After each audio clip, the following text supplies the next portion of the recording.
Ich würde alle bitten, die jetzt noch in der Tür stehen, I ask everyone who's still in the lobby or in the door, please move in. Previous panels so far here in this room were in English. This panel now, this forum, is going to be in German. So in case you're a non-German speaker, you can get some headphones. There's some translation. So if that's the case, please do so now. Herzlich willkommen zum Themenforum. A very warm welcome to our breakout session on the contemporary watershed we see prospects to inclusive comprehensive defense. A warm welcome to the panelists and to you here in the room, also to all online viewers. Before we dig into the topic, let me briefly thank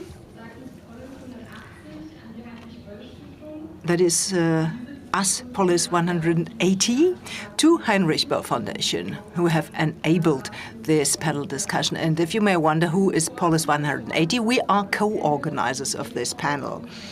And we are a grassroots think tank that advocates underrepresented and especially young perspectives to be included and being made visible in foreign and security policy and to actually feed our perspectives into the debate. Since the watershed, the Zeitenwende in 2022, as a result of the Russian aggression in Ukraine, Germany has discussed defense capability a lot. As we all know, this debate in the face of the security situation in Europe and worldwide is important and necessary. Frequently, however, it's focused on technical, military, financial, or industry political questions.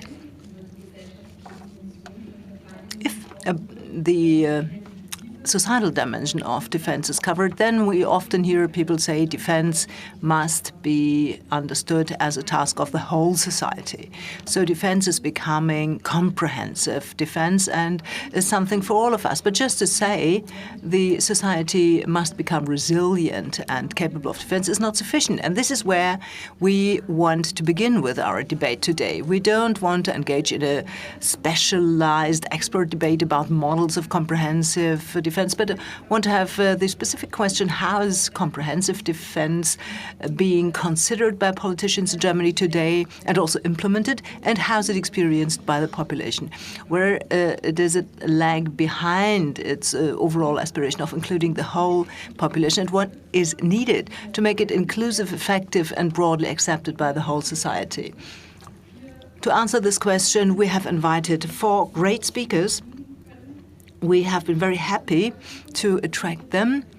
They will shed some light on the current debate about defense, often from an underrepresented perspective. On the one hand, Jan Müller, the chair of the Association of Civil Servants and Employees of the German Armed Forces, Federal Youth Representative.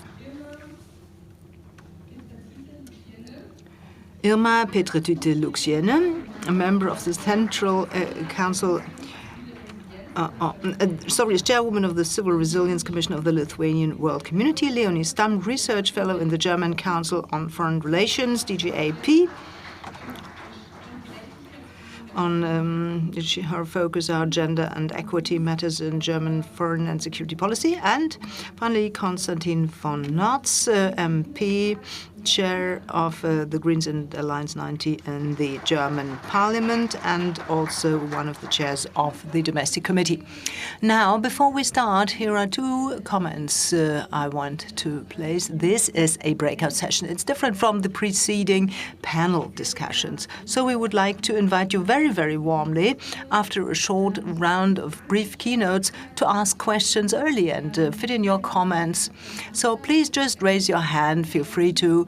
This is a big hall, but the microphone carriers will find you. I'm the moderator and have to keep the time, and therefore I would like to ask you to make relatively short comments so that we can listen to as many perspectives as possible. I will also find a chair now.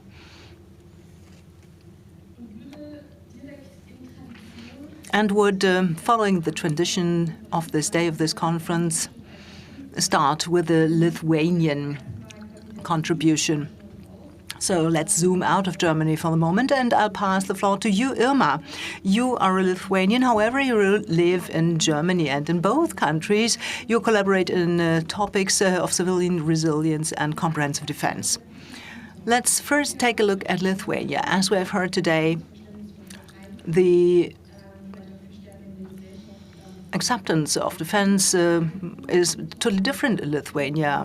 Maybe it's also anchored differently in the population. What is the mindset and what role does the population play in Lithuania? Thank you for the invitation to this very important debate.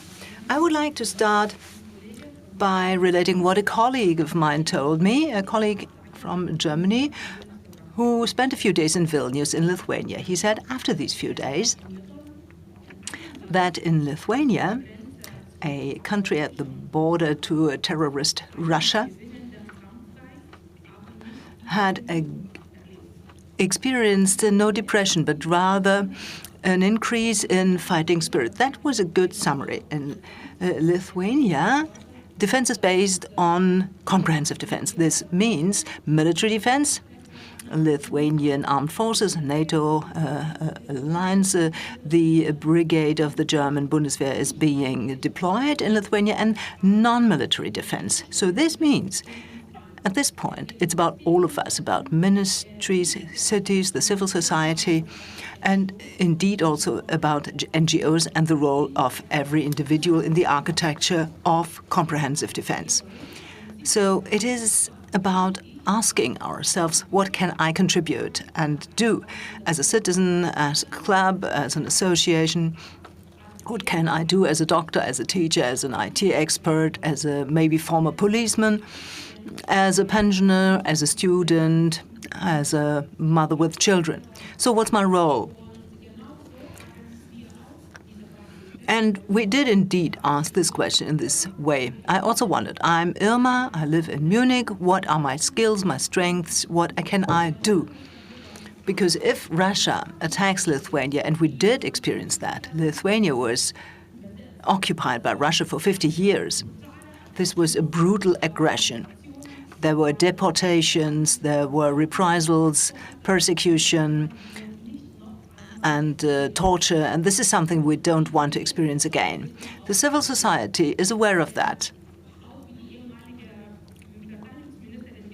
Like the former defense minister said, I will do everything with my body and soul to prevent Russia from marching into Lithuania again. And the Lithuanians are aware of that. We understand what Russia is and what Russia will do if there is peace or occupation, and we know what we have to do is strengthen our defense capability, also as civil society. In 22, when the big invasion started, you may remind that also the German press reported the Lithuanian civil society in just a few days raised more than 3 million for a combat drone for Ukraine. So this is this awareness. We have to defend ourselves. No one will do that for us. It's our responsibility, our role to prepare for defense. I myself represent the Lithuanian world community.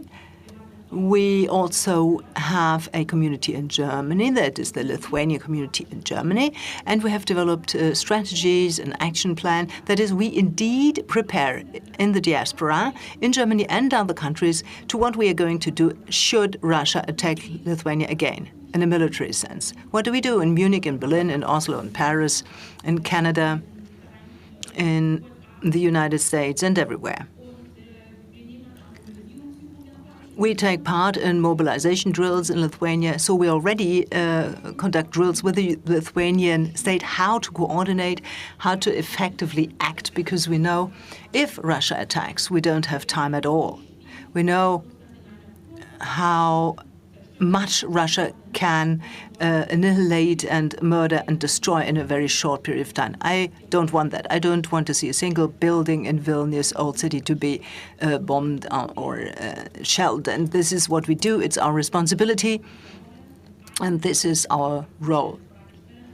Wondering, what can I as an individual do myself?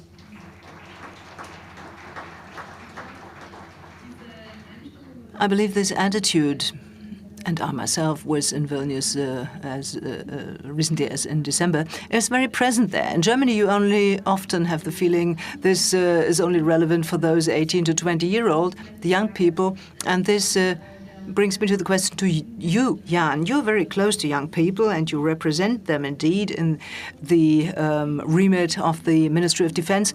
What's your perception of the debates?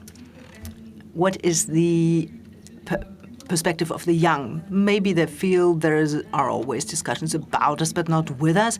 How is it that young people see themselves reflected in the debate about comprehensive defense? Do they feel included? Well, to start with, many thanks for inviting me to this wonderful panel.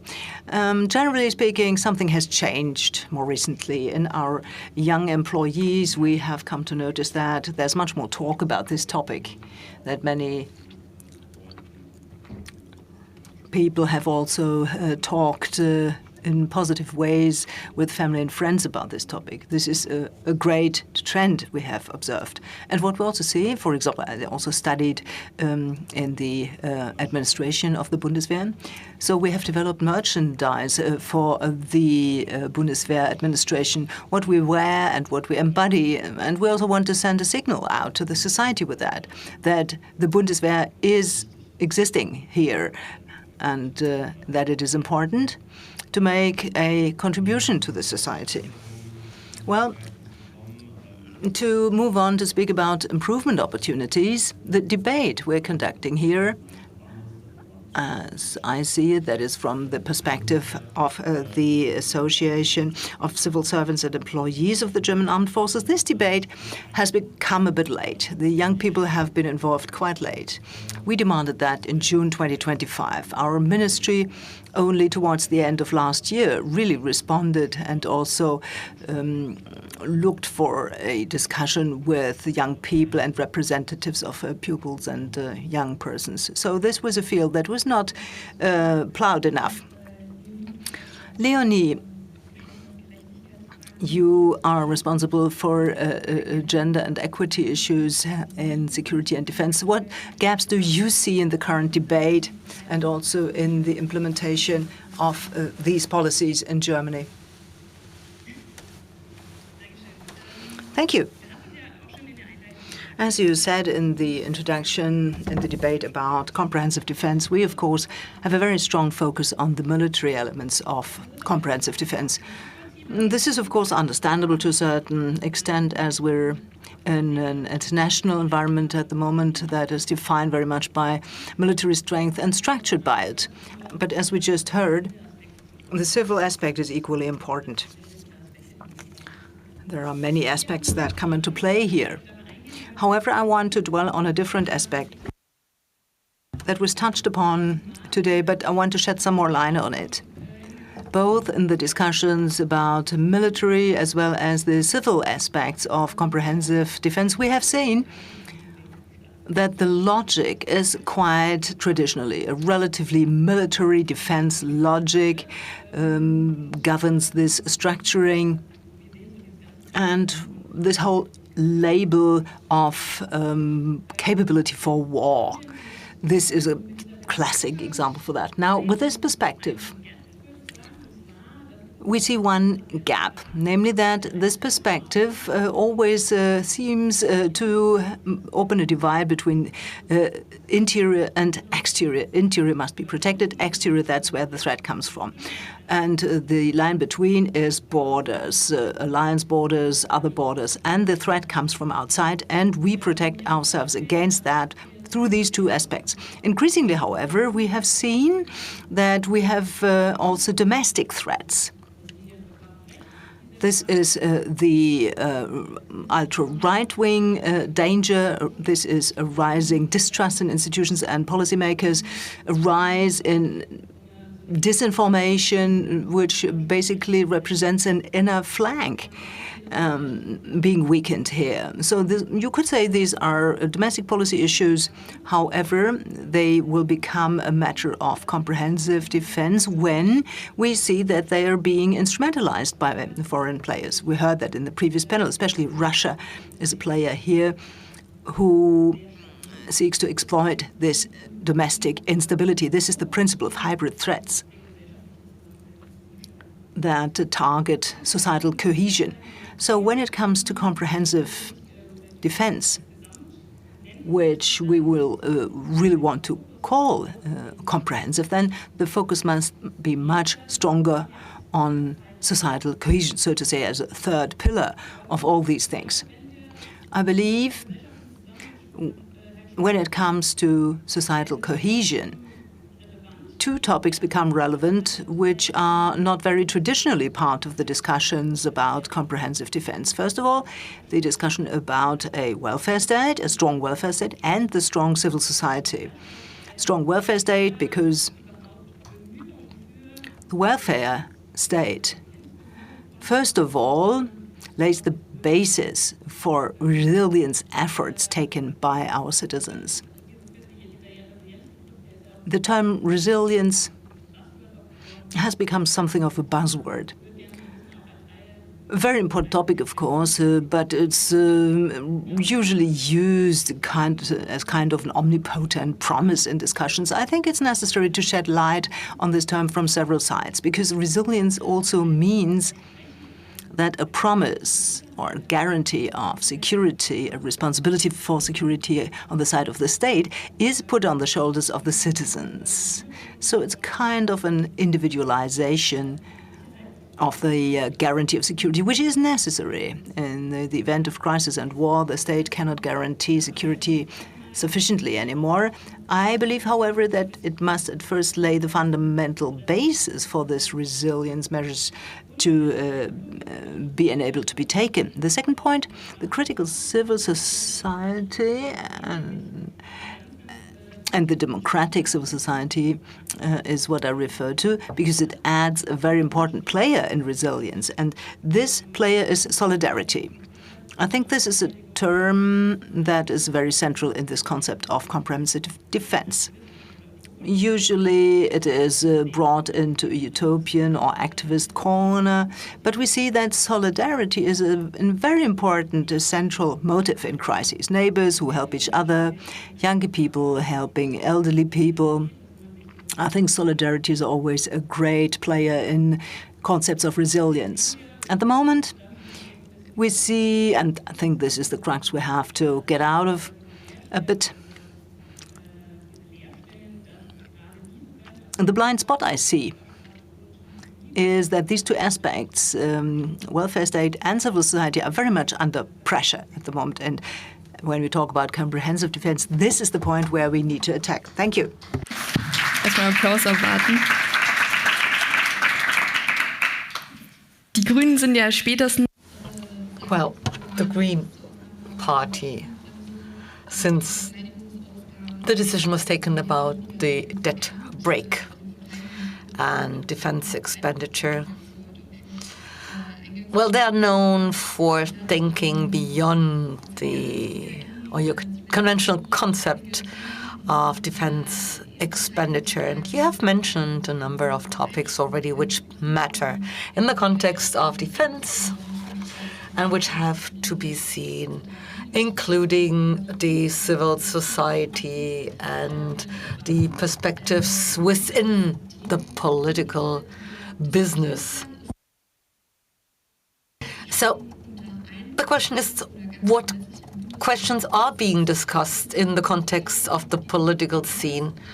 And is there a general attitude according to which defense expenditure is being seen differently? Well, let me thank you, first of all, for having invited me, and thank you for your interest. I'm just back from the plenary meeting. We've just talked about a new bill and the German position in times which are marked by much more hostility than the past. So, no doubt, the Parliament talks about it, and since Agnieszka Burger was here on stage before, I'd say the Greens have changed because the world has changed. And that's actually a fundamental mechanism which is necessary in a democracy. Also, in order to justify the structure of the world, this is not about insisting on what you have said in the last 50 years, but this is about accepting realities, and this is what we try to do.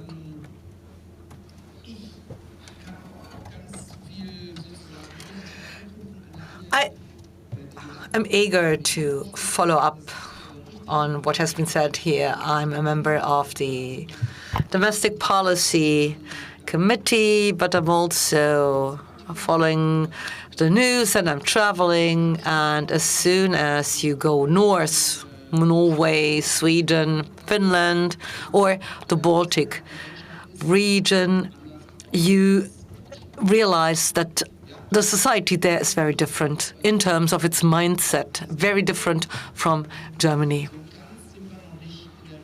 So we have not reached reality yet here. That's what I'm saying. So there is a major need for exchange. There is a major need for talking and for being aware of what is happening. I mean, the perception of reality is one of the fundamental aspects, is one of the key questions. I'm dealing with foreign politicians day by day, i.e. politicians dealing with foreign policy. And I mean, we talk about real dangers we see, and we also see what the public talks about in Germany, and there is a gap between those two debates. If you tell the people, the president of the intelligence service said in October 2025 in the last hearing that he assumes that Russia will attack NATO before 2029. That's what he said publicly, the boss of the biggest intelligence service of the world. And I have the feeling that people just don't listen. So there is a gap, and we have to bridge it so that we can get the right mindset. And of course, I don't want to be pessimistic only. And I'd like to say, therefore, that Europe and Germany have realized that they have to react in view of this, and this is going to be a challenge also for the Green Party, I'd say, because the political consensus also is that there are lots of things which are problematic. And I mean, you have lots of people, open-minded people in parties like the Green Party, so people tend to be quite open as far as their criticism is concerned. Things could be better in this country is what they are saying. But we also need to be aware of the fact that Europe and Germany are good spaces and sites, and the fundamental order we are relying on is good and helps us protect freedom and peace, and this is to be defended. So there is a need for fine-tuning, no doubt. And yeah, you're right if you want to criticize lots of things, but there is a consensus, there should be a consensus according to which we say, this is a good country and we have to defend it. We have to protect it.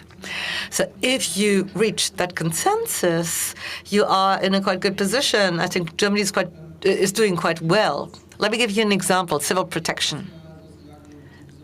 Because there is something special about Germany when it comes to the procurement of the two-thirds majority in order to open the debt break for the special assets, which is what we did once. But we said this is not only for the army. We said we also need civil protection and we need the intelligence services too. So these were two exceptions, and we were the Green Party, which really benefited from this particularly difficult situation. And you might remember my favorite picture of the last 15 years. That's the picture where you see Felix Palachuk, Katharina Dröge, and to others who look at the camera, holding a sign saying nothing to buy here, all empty. So we've managed to get these sectional exemptions for the intelligence services and civil protection. And I'm dealing with the intelligence services each and every day, and they know why there have not been any expenditure cuts. And the same goes for civil protection. So I'd like to say we are doing quite well in Germany when it comes to the basic structures. We do have a voluntary system. Leon can tell you much better why this makes us good and resilient. And we have millions of people who do voluntary labor in Germany, and you can activate their skills, is what I'm saying. So I think that's our task. And that's what I was saying, not only against the backdrop of the parliamentary group of the Green Party, that actually goes for all parties. And last but not least, it's no secret in the parliamentary group.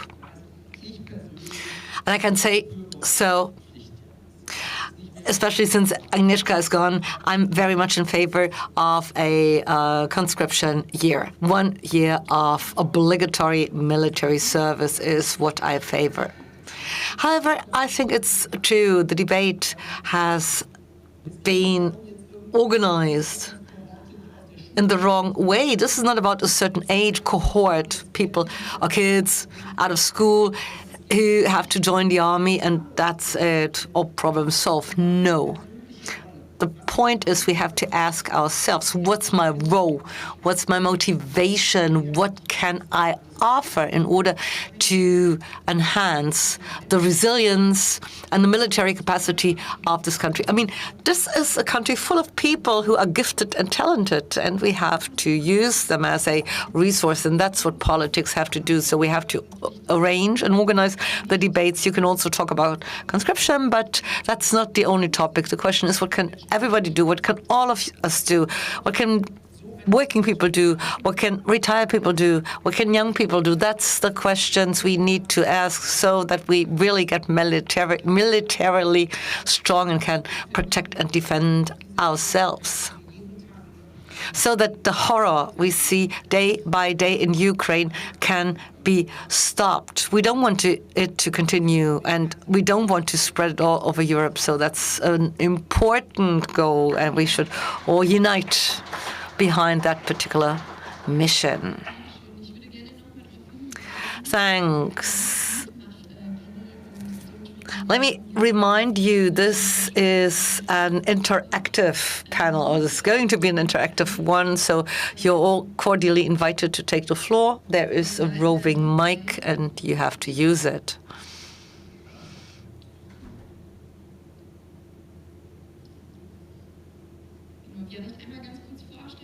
And maybe you introduce yourselves so that we know who we are talking to. Nele Spannerberg is my name. I used to be a member of the parliamentary group of the Green Party in the last office period. I would like to agree to the analysis. We do need the consensus. That's true. The consensus, that's true. And there are lots of things we need to preserve. Anna Wielander in the last panel said there is a gap between the first and the second generation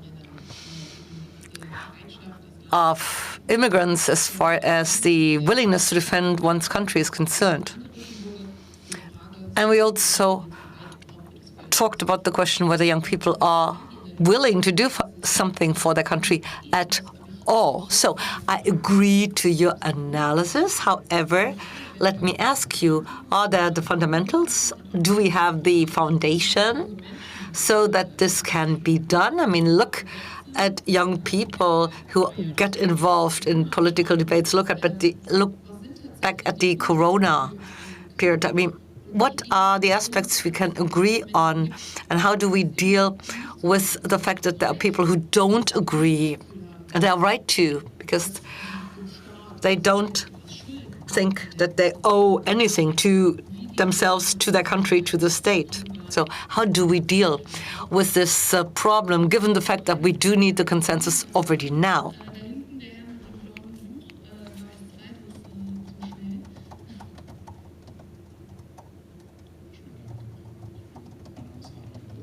Adrian Bothe is my name, and I used to work for the government, and now I'm retired.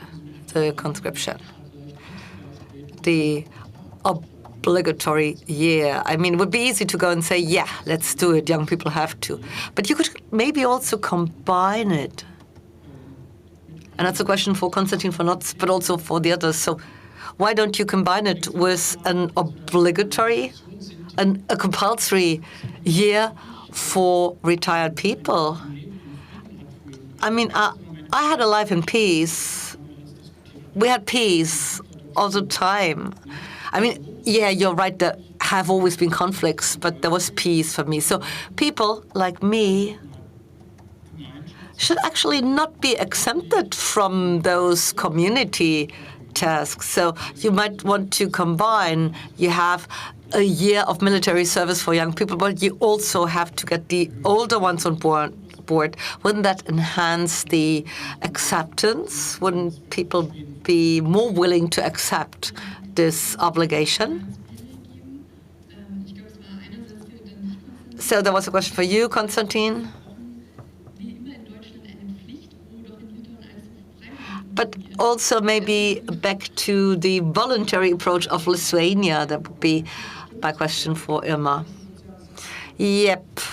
If everybody agrees to do a social year voluntarily, you don't need any conscription or obligation. But seriously, what are we talking about? The times, they are changing. And we have these big words, these concepts, Zeitenwende, turn of the times, and that's actually a challenge to all of us. We do have to change. We will have to change. So if you think you can just delegate it, tell younger ones or older ones or politicians to do it instead of you self, you haven't understood what's going on in the world. And I mean, you talked about geopolitics before. If all major powers of the world go and say we want to have a new geopolitical power, Germany, I mean, a little dot in the middle of Europe is one of the biggest economic powers in the world. So they mean us. Putin, China, you name it. They talk about our wealth, our freedom, and this is about to change, not for the better. So if we don't want it, if we don't want to accept it, we have to ask ourselves, what can we do? And that's a question for each. And everybody of us, people who are happy, people who are unhappy, no matter what. That's a question for all of us, and we have to deal with it, all of us. And yeah, I do agree, you cannot impose it on people. This has to grow inside of society. I mean, why do the Finns so good, or the Norwegians, or whoever you are thinking of in the Nordic or Baltic states?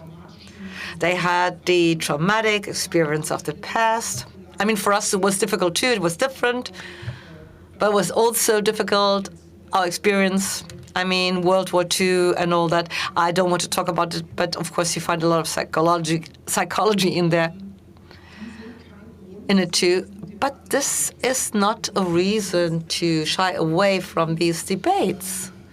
And politics and politicians have to find a way so that we have a constructive debate. And the parliamentary group of the Green Party and the party itself will try hard to push this very project. And yeah, I mean, should we get the retired people on board too? Someone said so. I don't quite remember who, like 6 months ago. And a week later, I was in Stormann in a well-off community in a panel discussion, and 3 pensioners came to me and said, "This is outrageous. You cannot do this." They came to me after the debate and said, "No." So we cannot have this type of debate. I mean, you cannot go and say you have to, but you have to have the community approach. The community is, so to speak, the logo behind which we organize ourselves, which is only possible if you have a positive commitment with respect to your country or to Europe. I mean, I'm not talking about patriotism, but that's actually what I'm talking about.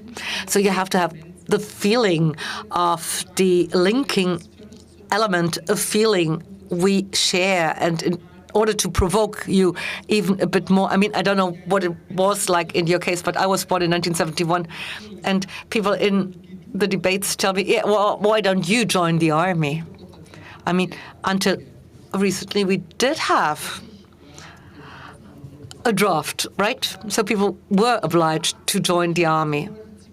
So I did my civilian service for 18 months, and no matter who you talk to, and no matter who you ask who did it, I mean, people tend to say it was important, it was a good time, it had a value for me, it has changed me. That's what people say. So I think we can have this debate. I'm from Schleswig-Holstein, that's my region, and we talked about it at our party convention in the region. We also talked about it at the federal party convention. We openly discussed it. We are really progressive. It was a huge and a wonderful and a really powerful debate, and the result was quite, well, it was like 50-50, so we might have the conscription if it's not sufficient what we have, which got 2 votes more, then, okay, we need the voluntary service. So I think this debate can be held, and I think most people can be activated in a positive way. Da vielleicht noch näher drauf eingehend an die anderen 3. Maybe I hand over to the 3 other panelists. I mean, how do you address society? I mean, would young people be happy just because they know that Konstantin joined the army? Yeah, maybe coming back to the compulsory year for the elderly. We talked about young people first and foremost, and we are right now talking about communication, and we try to offer the possibility to young people to do it. I mean, actually, we don't have the capacity, and we cannot really include further groups, so we cannot really cater for the interests of the elderly too. Danke. Leonie, du hast... Thanks so much. Leonie, during the questions, you had already taken notes, noting down your thoughts. As to how you get people on board, I mean, this matter of resources is always quite exciting because I believe in the discussion, it's often conducted at a meta level. And I've got many questions on that so that one can weigh things and also ask about the practical things. What is possible and what also makes sense. As to the compulsory year, when we do talk about pensioners, I think the answer is always every person asking this question should do it and can do it. I think this is the first thing that should be promoted and supported. There's a voluntary commitment. Here again, we're talking about societal support. This is the aspect we want to strengthen and we want to promote so that the need many people, I believe, feel would, and I believe for many people it's also not clear to what extent they can make a contribution. So I think to promote that to start with, so that people start to contribute without giving the whole thing the connotation of it being obligatory, as long as possible, of course. This, I believe, is important. The connotation of duty, of obligatory service, this takes the commitment out. And I would to delay that as long as possible. And then you have to realistically talk about the fact,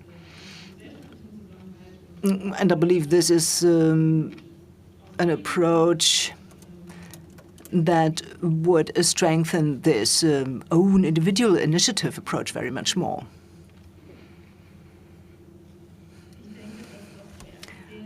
I think what is of primary importance is to understand how dangerous the current geopolitical situation is, and also to understand what Russia is. What is that aggressor?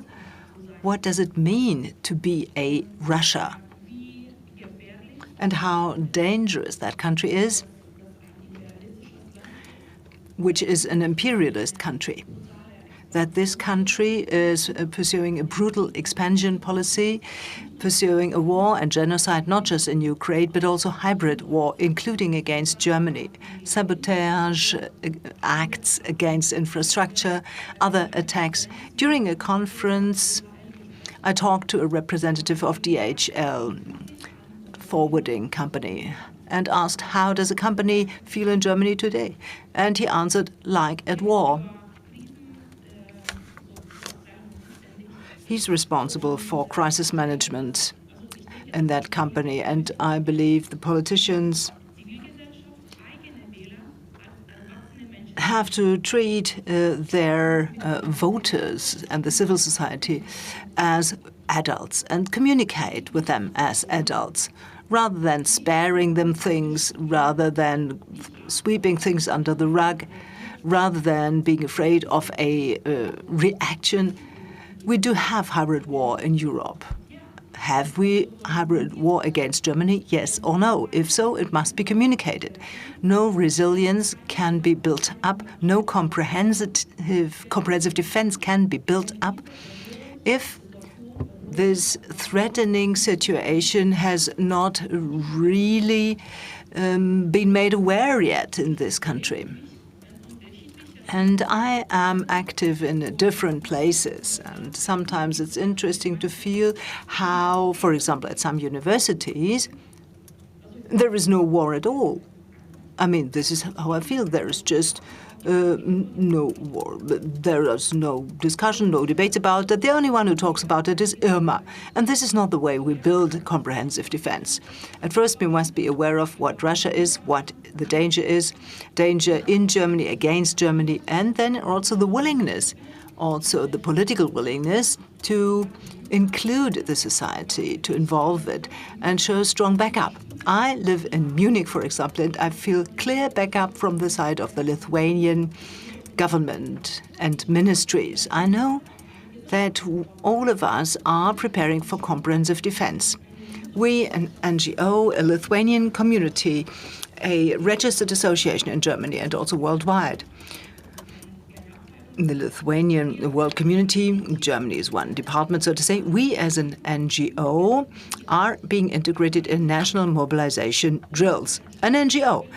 And it's a strong willingness on the side of the policymakers. The society also takes note of that, and I feel it in Munich. So we prepare, we mobilize, and then we table our plans. It was not the case that one from the government came and asked, hey, Irma, we will now integrate you into comprehensive defense. It was the other way around. We then felt that willingness. We developed strategies and an action plan. We presented slide decks to the government. We presented what resources we have and what we can do, what opportunities we have with regard to disinformation, to support from abroad, to material and financial assistance. Help, for example, if wounded soldiers come to Germany, one expects 1,000 people wounded in the Baltic states if Russia attacks one of the Baltic states. So we prepare very accurately for how the state can be supported while we're living in different countries. It's like a synchronization between the government and the civil society. And it's also very important that you not just do something, but that you also agree it with the government, because it doesn't make sense if I organize a major effort of help, but the state does not need anything. And during the mobilization drills, for example, we also practice that. How do we learn about the needs of the attacked state? How does the whole coordination and communication work, etc.? In a nutshell, it's really important to show willingness from the top, showing up opportunities, leadership, readiness, and then also suggest to the associations to cooperate and find their own role. And like you said, it's millions of people organized in clubs and associations. Germany is a country of that. 600,000 registered associations in Germany. That's a dream. Thank you so much for this picture that comprehensive defense exists top-down and bottom-up. There are some more questions. My name is Roland Bösker. I'm officer of the Bundeswehr, the German Armed Forces, and I'm in the national board of the Bundeswehr Green Party Association. I also was deployed in Lithuania, and I'm still remembering the heartfelt hospitality and solidarity we felt at the time. My question is directed to Mrs. Petraitytė-Lukšienė. It's a very long time I was in Lithuania. Sorry for my wrong pronunciation. My question is, you talked about societal consensus. I would call it a minimal consensus. And this minimal consensus, I think, can be boiled down to freedom.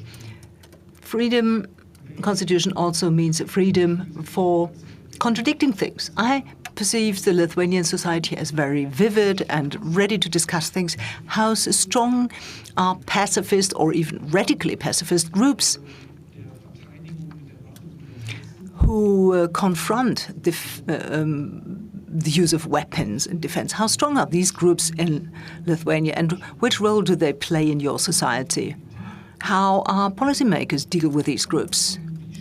Do they deal with these groups, sorry? And how are these groups, for which I would insinuate that they act on the basis of a certain ideal in their rejection of using force?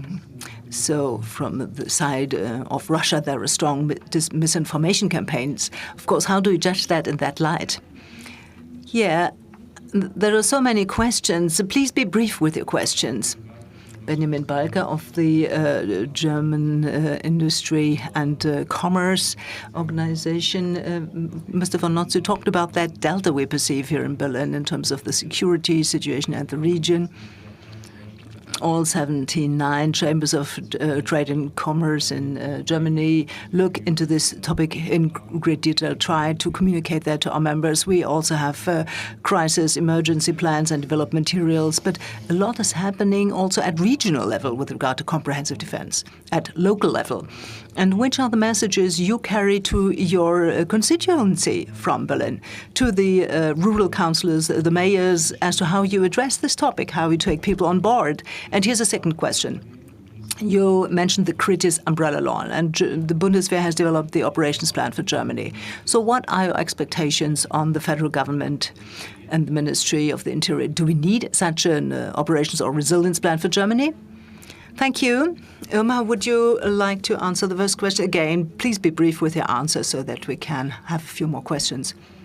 Short and concise. Yes, please. Thank you. In Lithuania, there is a small share of the society, just a few percent, who support a hostile line as we see it. But this applies to many countries, also in Germany. The Munich Security Conference will be held next month, and the German municipalities also prepare for large rallies with hammer and sickle, symbols of the communist tyranny in a NATO country, in the midst of Germany, in Munich. You just need to look into the faces of Ukrainian women to see how scared they are to discover these things. And the question about pacifists. In Lithuania, there are increasing debates about various possibilities of military service, of course, with weapons. So if Russia attacks, you cannot imagine defense without weapons. You have to defend your territory to start with. But there is ever more seeking of other opportunities of rendering military service in other ways. For me personally, however, this follows up on the possibilities of how do we defend ourselves with non-military means, because I don't need to be part of the army in order to prepare for defense with non-military means. And this is indeed what we're doing. We, for example, have developed very specific courses for the Lithuanian diaspora, which is, of course, my community. How can we defend ourselves and how can we defend Lithuania while you're living in a different country? How do you coordinate? These are specific courses with experts from Lithuania. And we also organize for certain countries, for German communities, Scandinavian countries, they have certain courses. In France, the courses are different. The understanding differs between the countries. Also, the roles differ when you look at NATO plans, mobilization plans, and we prepare in a very targeted way. For me, this is I have to say, this non-military obligatory service has something to do with this non-military defense. Okay, I don't want to open up any trenches artificially here, but my perception has been the following. This gap I talked about at the beginning, the divide between reality when the head of the German Foreign Intelligence Service says Russia may attack NATO before 29, and versus the debates we conduct. This is a very hard gap. And here too. And this is not a conflict between us, but let's take the Bundeswehr, the Federal Armed Forces. If you like, it is an authority, an agency. We have to call it this name. Everyone sees that every day, who's part of it, that this is a real bureaucratic organization. What formalities, etc., govern it. We don't have that time. We have to get started. If we don't, then we will be, the floor will be wiped with us. And if this country doesn't understand that, I can't help it. In the end, when you live in a democracy, it's joy and suffering at the same time. As a society, you have a certain responsibility. The many people together have a responsibility for themselves. And this is exactly what Russia is challenging. They run all the cyber attacks and disinformation, misinformation campaigns. Why is it that they feature the right-wing extremists in Germany and Europe to paralyze us, to stifle us? And you can take a look at who conducts these discussions in the German parliament. You will see what Oskar Lafontaine said today. Then you will know how these campaigns work. If the head of the Federal Intelligence Service says something like that, he won't do that for gut feeling. They have intelligence on that. They have points supporting this. And if we don't perceive that, then we have a real serious problem as a company, as a society. We have to leave these bureaucratic logics, including the Federal Armed Forces. Has to. And this, what I'm saying, is a key point, but many people know that. Actually, we have to move on to a more proactive role. The state cannot organize all that. And as to your question, what about the municipality, my constituency I look after? Both rural councils, I've got two districts in my constituency, both Stamm and Lauenburg, they are both highly committed. They run events on that. There are events where in villages there are mayors, voluntary mayors, who take a very close look at where are the people who are confined to bed. How many diesel generators do we have in our village? Not everywhere, but some do. And we are in a position to do that. We have the structures. And we have to activate these structures. And this will not only be possible from the policymakers' side, but the policymakers, this is where the lack is highest, strongest.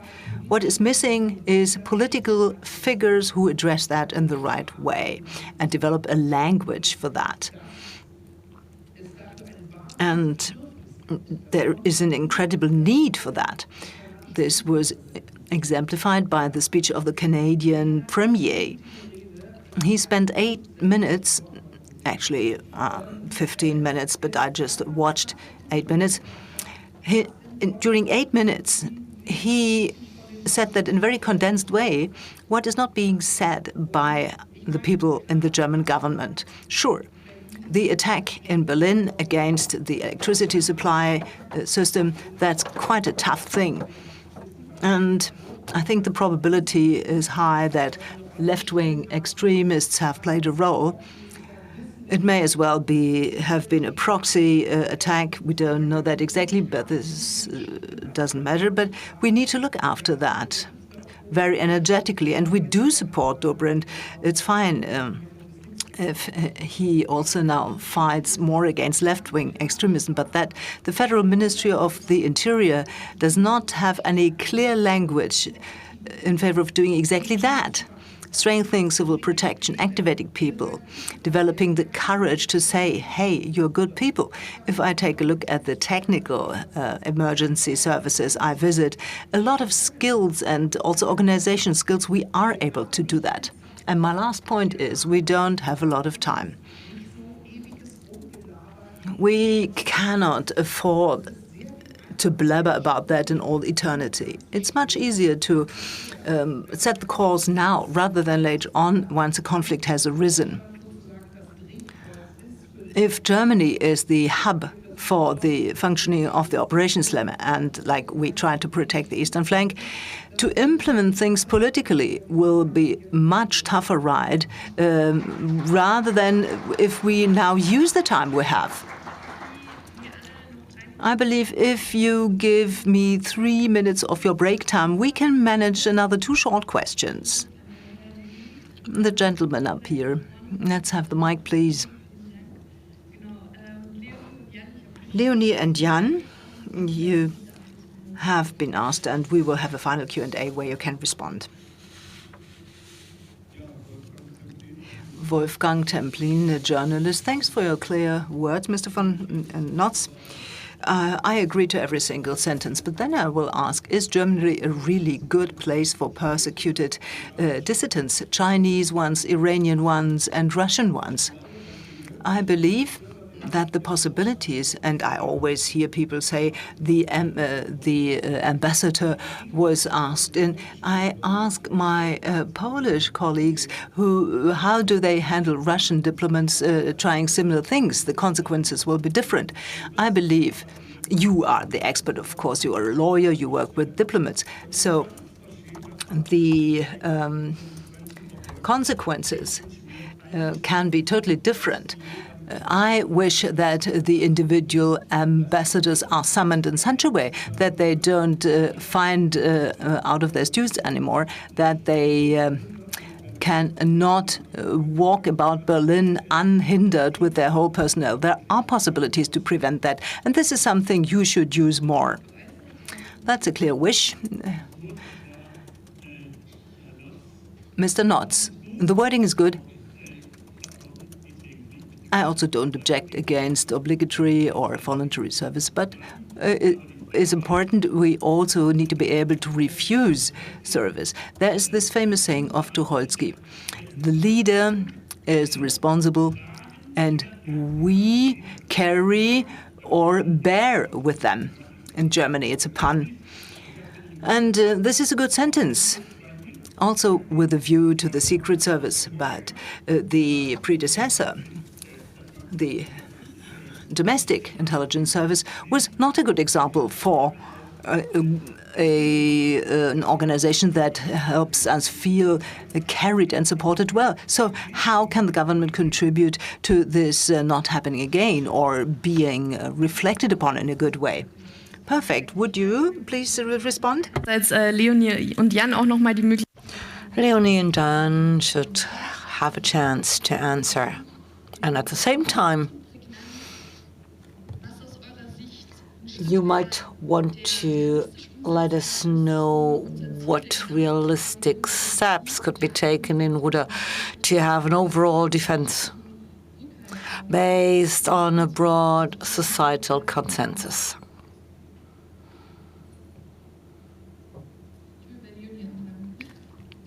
And Leonie should start. It's quite interesting what you've just said. Communication is certainly key, and the question is indeed, how do you get society to do something, to commit themselves? And yeah, you've said we have to really show that this is serious and that we are serious, but we should also adopt an optimistic approach, because if you are too pessimistic, you influence society in a way you wouldn't want to influence it, I guess. In order to do so, we have to have an open debate.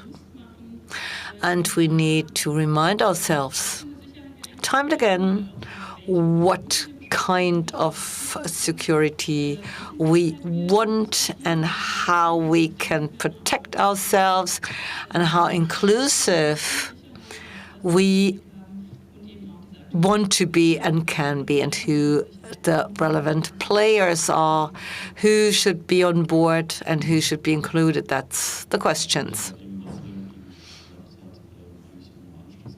I agree, especially when it comes to communication. That's an important aspect. In particular, if it comes to young people, I think schools don't talk about it enough. Kids at schools don't talk about it. There are lots of army people, officers and others who could go to schools and pass a lot of information on. And since we just talked about the THW and civil protection, I would like to remind you of the need for checking. I mean, which function does a person have to fulfill in case of a war or a disaster? Is it the civilian protection? Is it the army? What is it? Who is it? Indeed. Interestingly, lots of people have different voluntary jobs. So they are members of the army, but they're also members of the THW, for example. But then you also have lots of people who are not in any association, not in any organization or club, and still get involved when there is a need for it, so you can really activate a lot. Now, your questions. I'm not an expert. How does the Foreign Office deal with diplomats? I guess you know. I mean, nobody has sent more Russian diplomats back home than Annalena Baerbock. I mean, this was after the invasion of Ukraine, and it was a dramatic move. And now we have other spy cases with Ilona W., for example, and this is an ongoing process. And I would like to connect this question with the question about the intelligence service. So, Krzycholski, no comment, like him too, but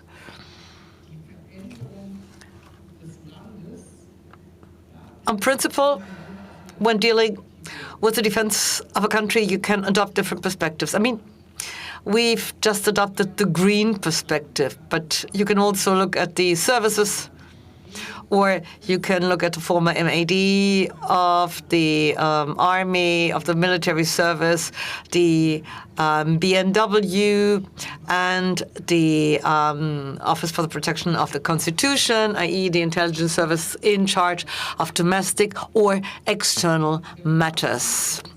And the three services have changed a lot. These are three intelligence services, but they have changed a lot in the course of time. And this is not just changes in terms of the people who work there, but it's also about new ways of communication, new ways of getting involved in social debates. They go and see organizations, they talk to others, they answer to arguments. I mean, the people I see there, the people who apply for jobs there, I mean, the world has changed, right? And that's what we need to see.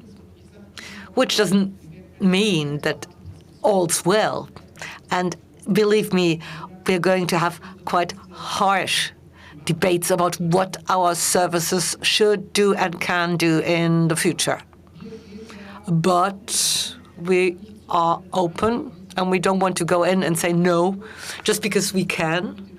But we move into these debates knowing that in changing times we have to change too. I mean, we are threatened.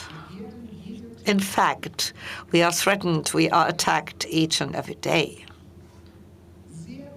which shows that major financial resources from Russia are being used in order to have fascists gain the power here, which is the declaration of war to our open society. And if you don't hear the shots, you're lost, right? I can't help you if you don't want to open your eyes and see what's going on. And my last point, the intelligence services have understood what's going on, and they are very clear in their statements about it, and that's a good thing to do in order to trigger a useful and good public debate, which has to be led.